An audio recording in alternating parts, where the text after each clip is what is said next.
నేను దూరంగా ఎలా వెళ్ళాలి? నాకు పరిష్కారం అంతు చిక్కట్లేదే. సంధ్య, అమ్మ సంధ్య, ఏం చేస్తున్నావు? ఆలస్యమైంది, పద భోంచేద్దాం.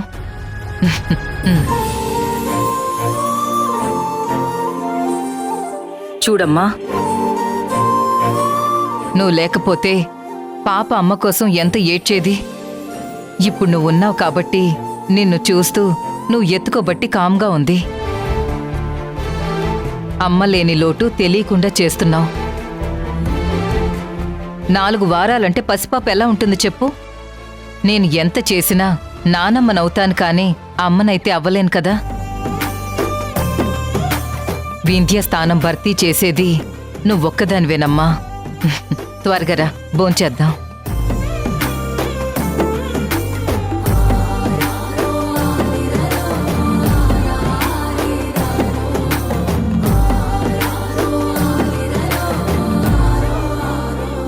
చిట్టి తల్లి, నేను అమ్మతనాన్ని కూడా వద్దనుకుని నా స్నేహం కోసం నేను వింధ్యకిచ్చాను.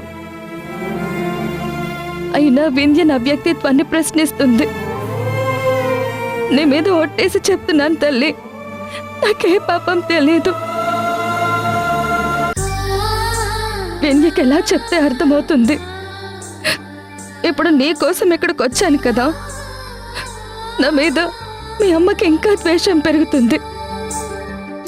ఒకప్పుడు మా స్నేహం కోసం నిన్ను వింధ్యకిచ్చాను, కానీ ఇప్పుడు నీ కోసం వచ్చి నా వింధ్యకి దూరం అయిపోతున్నాను. అక్కడ మీ అమ్మ ఎంత మదన పడుతుందో, ఎంత కంగారు పడుతుందో. తన మానసిక పరిస్థితి తలుచుకుంటేనే నాకు భయం వేస్తుంది. వింధ్య, అర్థం చేసుకోవే. అనవసరంగా నువ్వు డిస్టర్బ్ అవ్వద్దు ప్లీజ్.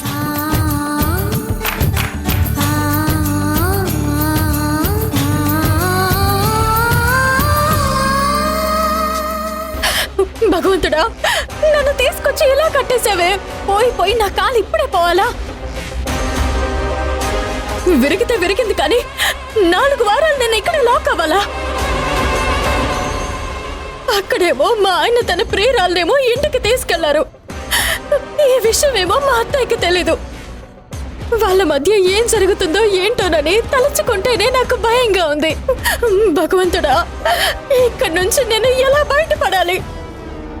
ఈ పిచ్చి మొహంది బాగా టెన్షన్ పడుతుంది. దీన్ని ఒక ఆట ఆడుకుందాం. సిస్టర్, ఇదిగో సిస్టర్, జ్యూస్ తాగుతావా, బ్రెడ్ తింటావా? ఇప్పుడు నేను తినే పరిస్థితిలో ఉన్నానా?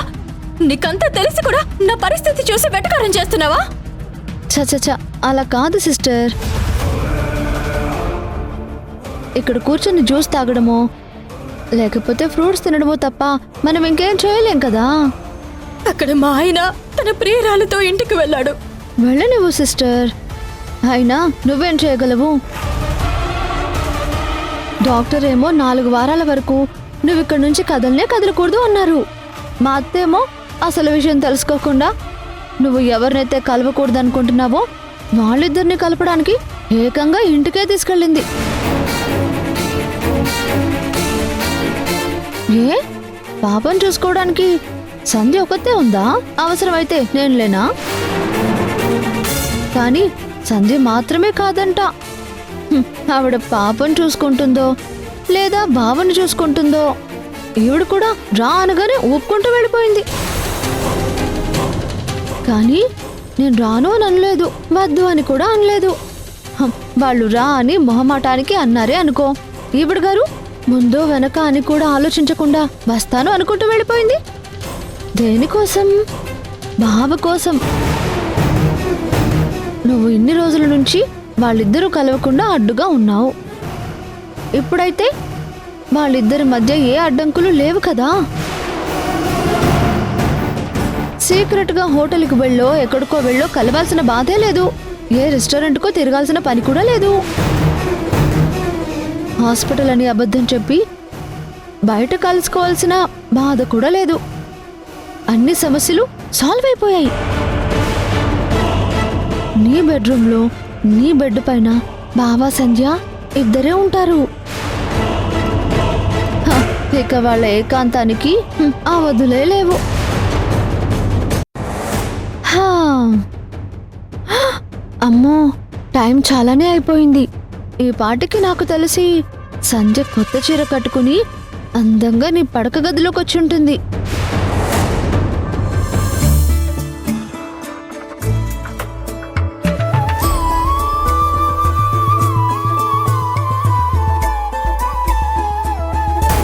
బావ చాలా హుషారుగా మంచి పర్ఫ్యూమ్ కూడా కొట్టుకుంటూ ఉంటాడు.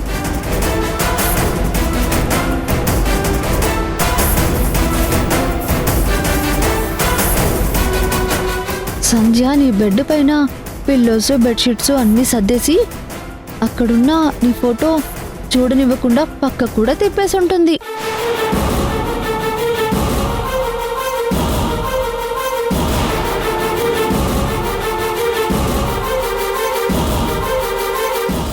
బావ మెల్లిగా అటు ఇటు చూసుకుంటూ లోపలికి కూడా వచ్చేస్తాడు.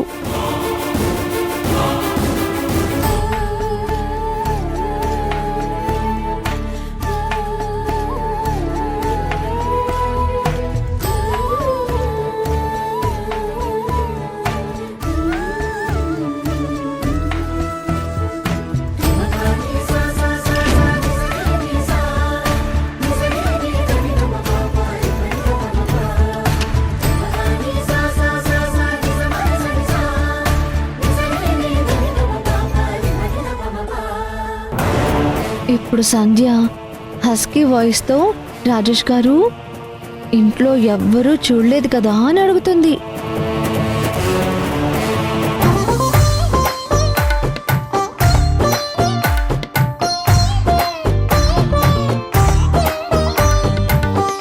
ఎవ్వరూ చూడలేదు సంధ్య.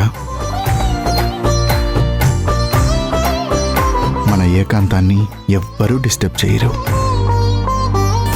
ఇలాగే బావ చెప్తాడు. అసలే ఆ ప్రేమ జంట ఇన్ని రోజుల తర్వాత కలుసుకున్నారు కదా, ఎంత ఆనందంగా ఉంటారో, ఎంత మైకంలో మత్తులో తేలిపోతూ ఉంటారో.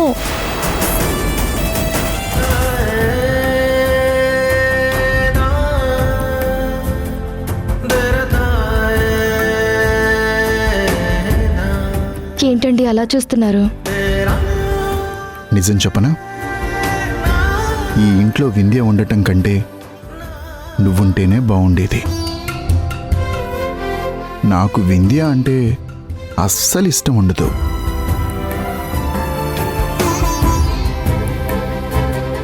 నువ్వు చీర కట్టుకుంటే చాలా బాగుంటావు. నువ్వు మాట్లాడితే ఇంకా బాగుంటావు. నువ్వు నవ్వితే బాగుంటావు. చచ్చా, వింధ్య కూడా బాగానే ఉంటుంది కదా. హా. వింధ్య బాగుంటుంది, కానీ వింధ్య కంటే నువ్వే బాగుంటావు. వింధ్య సెలెక్షన్ కంటే నీ సెలెక్షనే బాగుంటుంది.